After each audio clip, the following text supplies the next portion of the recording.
Florida. Crew 9 just minutes away from splashing down. This is really such an incredible shot. That was 600. That was a live view from our recovery vessel, Megan, which is stationed a couple miles away from the splashdown site. We can see the crew there using their restraints as resting places for their arms. They were just in space moments ago, so their arms were able to float freely. 400 meters. This is a gorgeous bluebird day here that we have for the splashdown of Crew 9.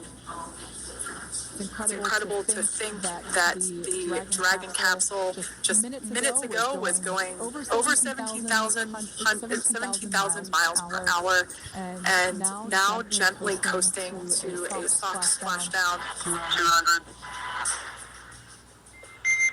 Copy, 200 meters. Brace for splashdown.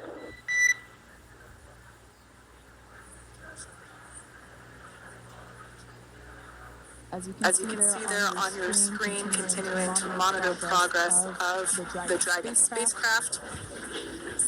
And we're going to stand by for splashdown located in the Gulf of America off the coast of Tallahassee, Florida.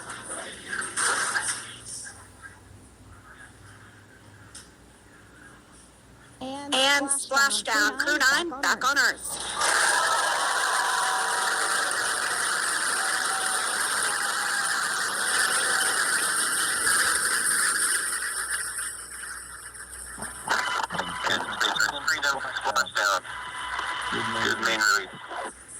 Copy, splashdown. We see main chutes cut. Nick, Alex, Butch, Sunny, on behalf of SpaceX, welcome home.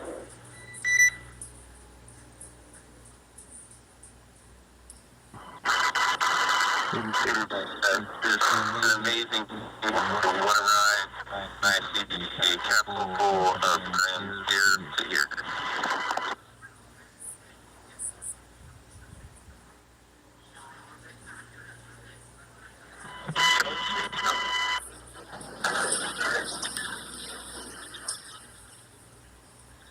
And as you can see on your screen, we have visual confirmation of splashdown. Dragon Freedom has returned home, and NASA astronauts' system safety verifications are in progress. We'll report back when recovery personnel are en route. I just we're in section 2 for this morning under plan and response. And looking for your word if necessary.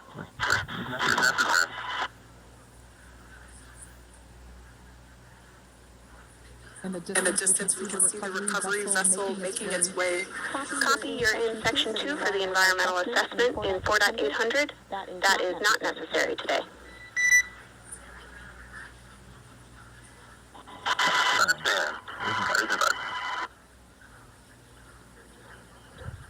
So we will continue to have communications between the Corps and Nick Hague, the commander of Crew Dragon Freedom, which just splashed down 2 minutes ago off the coast of Tallahassee, Florida. Dragon Freedom has returned home with NASA astronauts Nick Hague, Sunny Williams, Butch Wilmore, and Roscosmos cosmonaut Alexander Gorbanov. They're back on Earth after approximately 17 hours of a return journey from space. The SpaceX recovery ship and team have been waiting for Dragon splashdown, and they will now make their way to the splashdown location.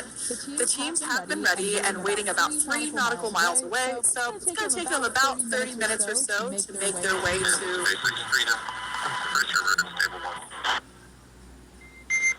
Copy, Stable 1. We see the same.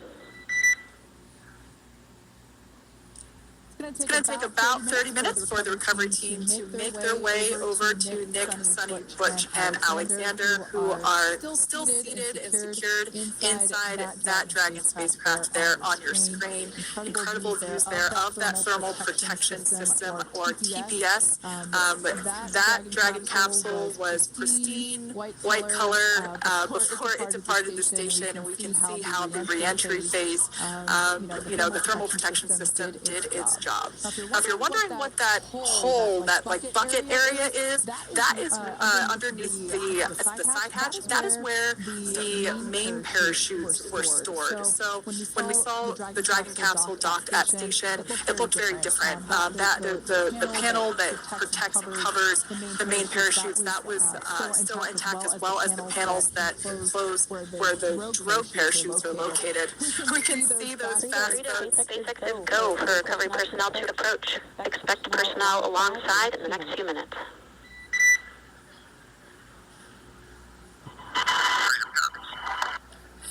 We can see those fast boats. We weren't kidding when we said they were fast. While it does take about 30 minutes for the main recovery vessel to make its way over to the capsule, these fast boats will be doing a couple of things simultaneously.